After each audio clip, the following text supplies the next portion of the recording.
Bowser's Fury was a fantastic new direction for 3D Mario, and it got me thinking, what's next for 2D Mario games? Excluding ports and the Mario Maker games, it's been a while since Mario's last new 2D adventure.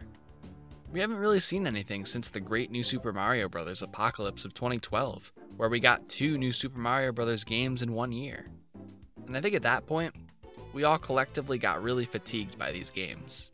Nintendo may have bought themselves some time by tricking us into making the games for a couple years, but let's face it, 2D Mario is in need of a serious makeover. Nintendo is known for its gameplay innovation and quirky concepts, yet its flagship series may be the one that's most starved for fresh ideas. I'm sure the joke's been made, but how can it be that a series titled New Super Mario Bros. Is so bland and unimaginative?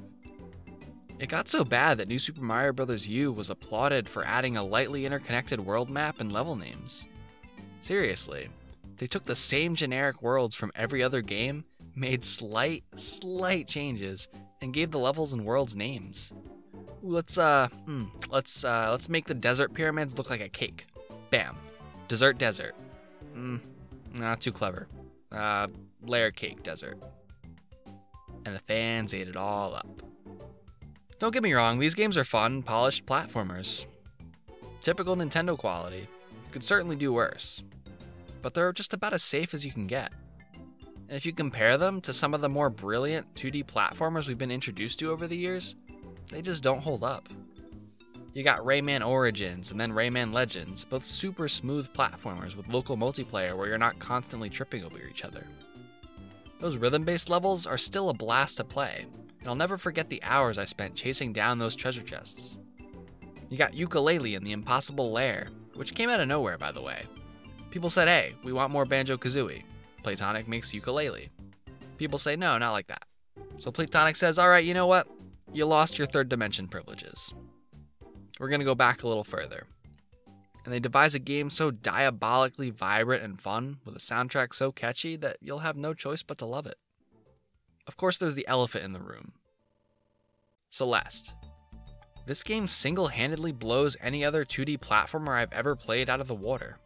The movement is so satisfying and perfectly polished, like something you'd expect from, well, a Nintendo game. Where's your Celeste, Nintendo? Come on, you're the king, the grandfather of 2D platformers. The ball's in your court now. The burden's on you to reclaim your throne.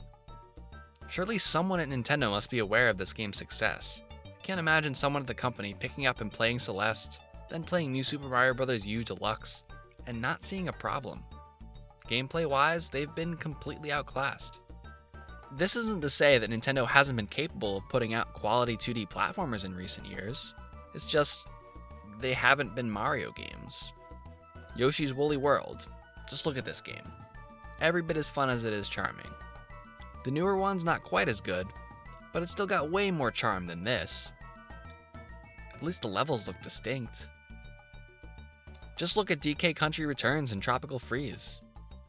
Now these are Nintendo platformers done right.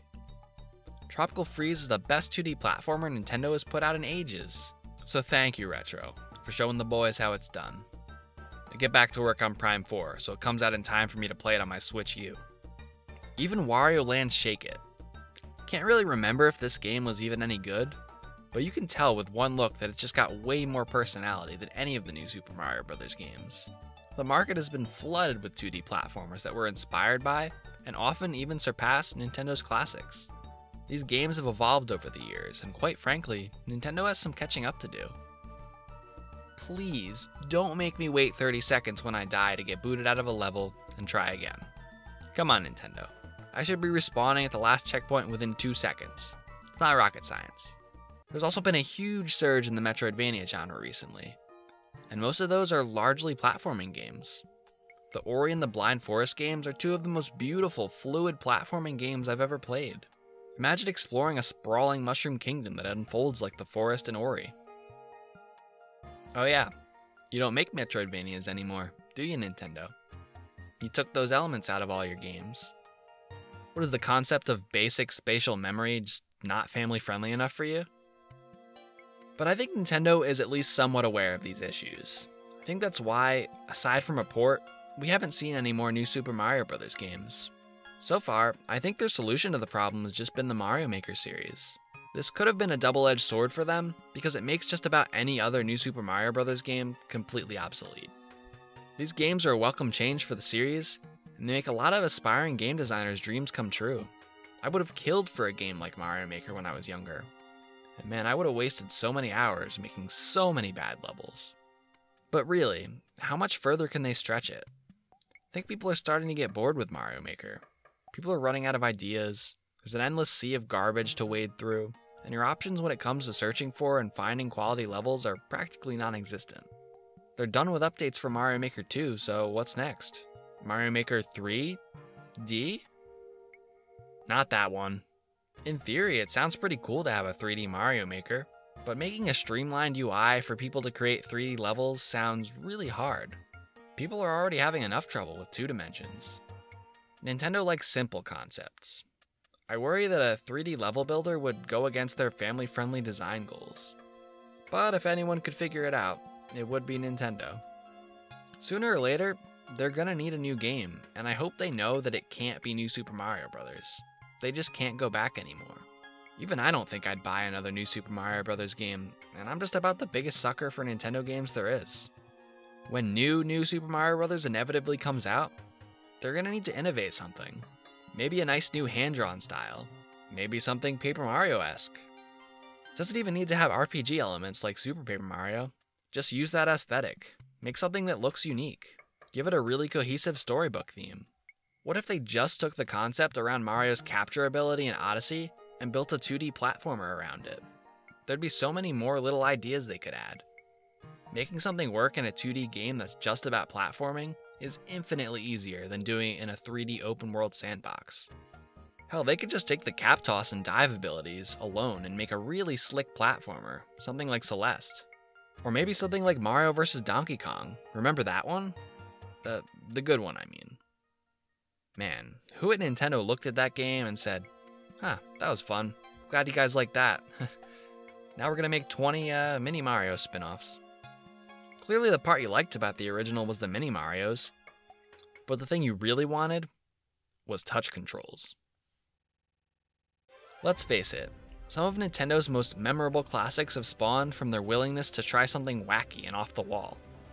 Sometimes, everyone's so hung up on their Mario Kart 9 or their Luigi's Mansion 4 or Paper Mario 5, sometimes we forget.